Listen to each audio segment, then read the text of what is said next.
17.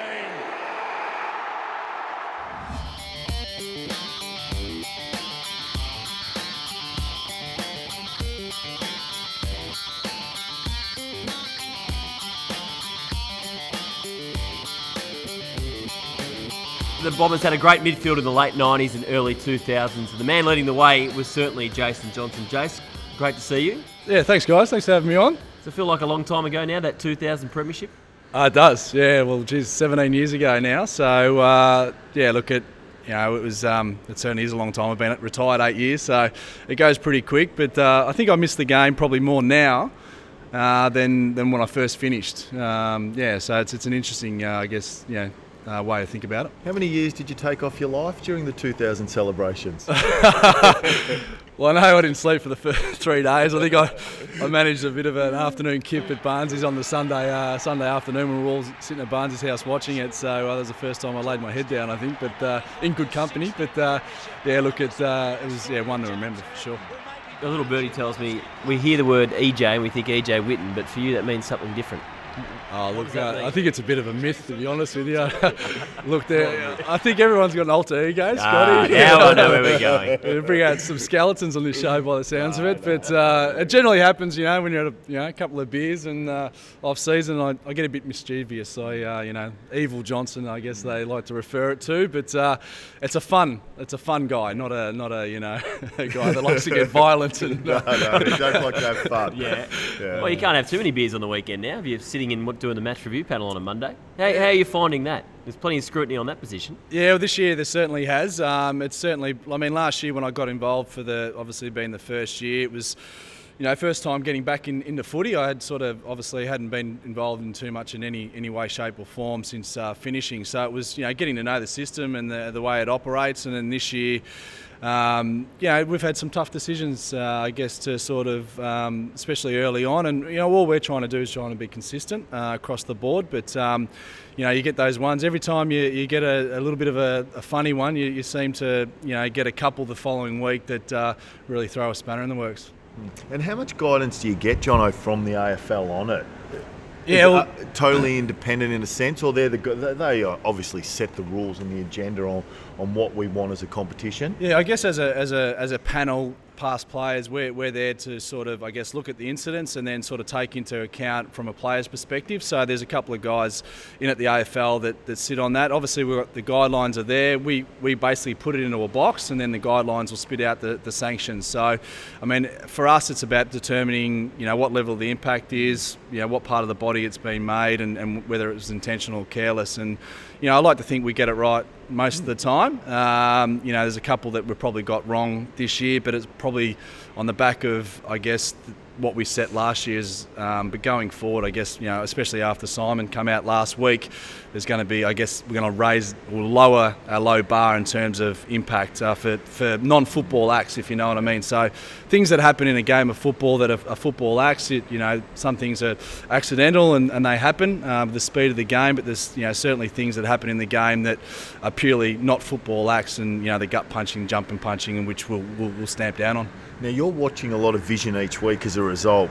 You often hear, and some of our teammates occasionally say, the game's nowhere near as tough as when we played. How would you answer that on all the vision you watch? Certainly.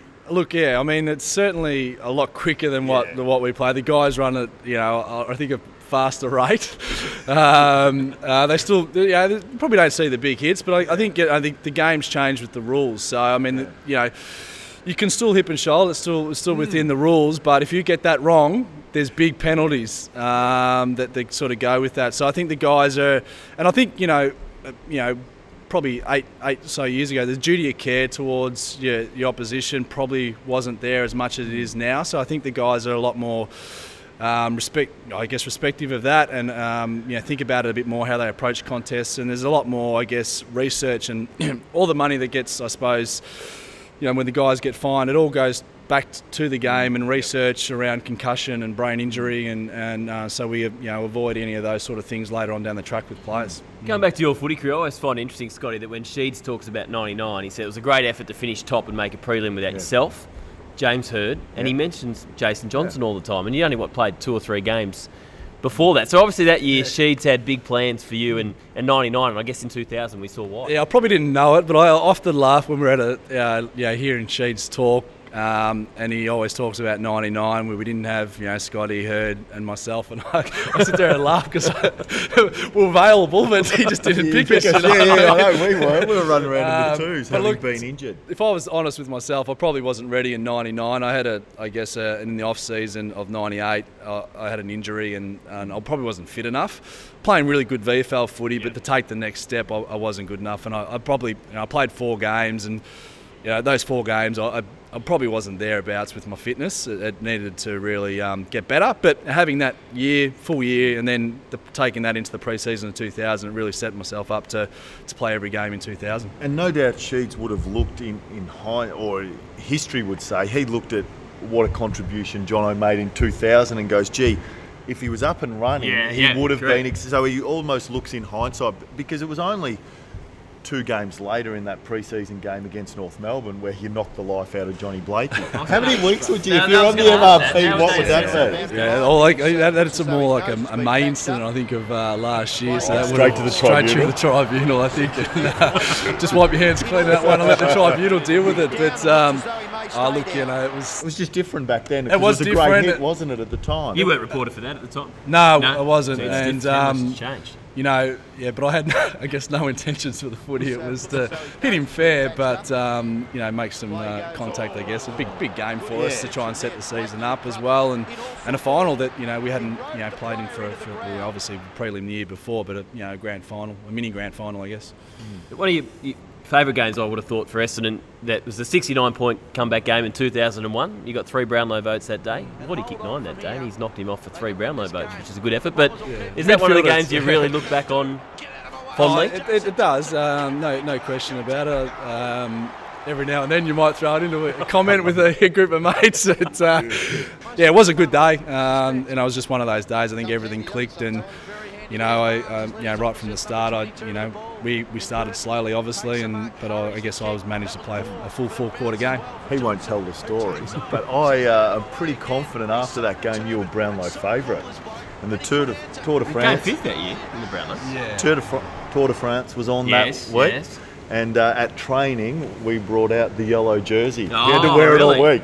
he was never going to tell that story, but he was in the yellow jersey. Was he happy to wear it, or a bit sheepish? Might have had the hair straightened and grown out a bit as well. Oh yeah, I did. I think a bit of peroxide. I had a couple of good weeks. I think kick 4 against Geelong the week after as well. So that's sort of Brownlow favourite, but I don't think I got a vote after that. So might have got to my head. Yeah, best and fairest that year, best and fairest 2005, and by the end of 2008. It was all over. Did you felt like it ended premature for you? A little bit. Look, it happened really quickly. I must admit. I won the best and fairest in 2005. End of 2006, I was on the trade table, and I guess I was only offered a 1-year deal, and I wasn't going to accept a 1-year deal.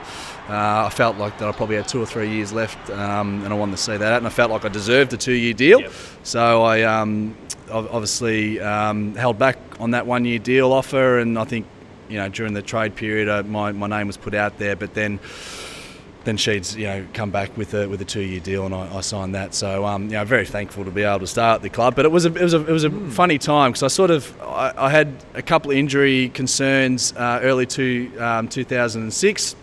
I went back and played VFL footy after sort of just, I guess, demoting myself. Didn't have the confidence early on. I wasn't sort of getting a kick, and I remember Alec Epis having a chat with him.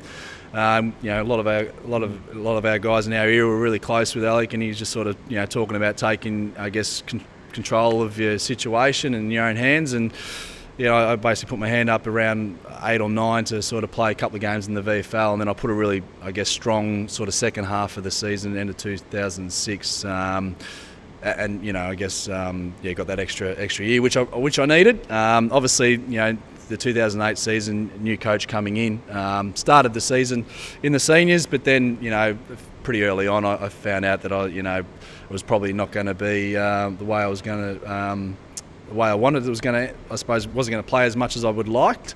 I think you get to a point in your career as well where you sort of start be prepared to give back a little bit. They often talk about, I guess, older players developing young guys, but you got to be ready for that as an older player, I think. And you're playing your position, you own that position. You're not going to let some young kid come in and take over. So I felt like in 2008 I could have played a bigger part in helping the younger kids. But in the end of the day, my head wasn't in it really. Once I found out that it wasn't going to be, I wasn't going to get the opportunity to play much senior footy. And it's amazing what your body does. I had 3 calves in that year, just because my head wasn't in it. And Matty Knights, to his credit, he gave me the opportunity to play I finished my career in the seniors and give the farewell game at Etihad against St Kilda with Rammer and Pev and Mel Michael. So, the finish to it was really, something I really remember and fond of. We got beat by 100 points, but I didn't really care about the result. It was more about just being in the moment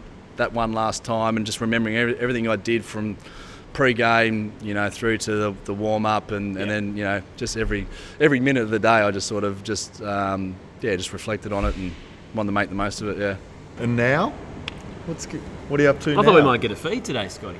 Yeah, I know. You're involved in the food industry. Yeah, look, I guess the second half of my career, food was a massive part of the way I prepared myself on and off the field. It was more a mental preparation as it was physical, and knowing what I ate when I ate it just made me feel really confident going into games. And so we started this food business. We started essentially feeding, some of the footy clubs with some food around post-training, post-game, and then now we've got a pre-packaged meal product that we distribute across Australia into independent supermarkets and then online home delivery as well. So just a convenient, healthy, high-quality meal solution that's it's well balanced. It's not about weight loss. It's just about a well-balanced diet. Give it a plug. Where do we find it? Come on.